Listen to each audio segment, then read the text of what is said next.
Welcome to the maddening world of P.S. Gifford. Are you sitting comfortably? Good. Then we shall begin.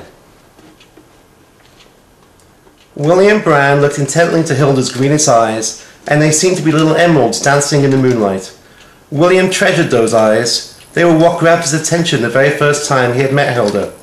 Yes, the very first moment he gazed into them, he knew beyond a reason of a doubt he was going to be lost forever. Those eyes seemingly managed to hypnotize him.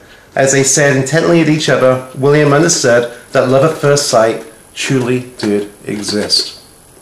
It was magical, it was profound, it was life-altering. Within moments he had not only lost his heart, but his human will as well. He was destined to be her slave. Somehow, miraculously, Hilda seemed to share that same deep, intense, passionate emotion. It was a brief and ardent courtship. They could not stand being apart for even a moment. Married in Las Vegas within 6 weeks of that first magical meeting, the first months were wonderful, beyond William's wildest dreams. When he arrived home from work, Hilda would be waiting in a skimpy negligee with a perfect martini and a delicious evening meal. Yet slowly, the routine began to lose its appeal for the both of them. Where once there was passion, there was now frustration and resentment. They had initially enjoyed and shared deep, thoughtful, and almost poetic conversation. After only a year, communication was reduced to little more than a series of grunts. Then their lives were simply empty. They began to ignore each other, almost as if they went their separate ways, within the confines of their small Manhattan apartment.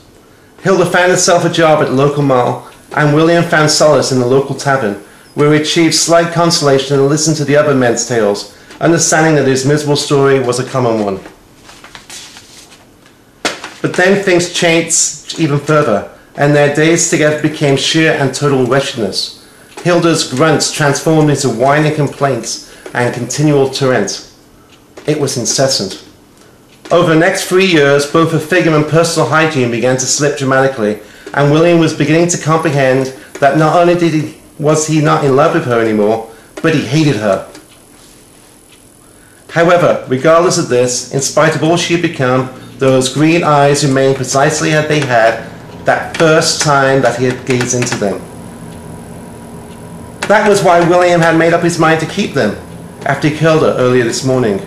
A reminder of how things once had been. He used arsenic trioxide for the unsavory task. A dull and original method of poisoning perhaps, but nonetheless remarkably swift and effective. He simply added a few ounces to a daily diet shake mix. William discovered to his delight that arsenic certainly lives up to its reputation. Now her eyes would remain in the embalming fluid on William's bedside table for always. That afternoon, William sat cheerfully browsing an online dating service when one of the descriptions caught his attention.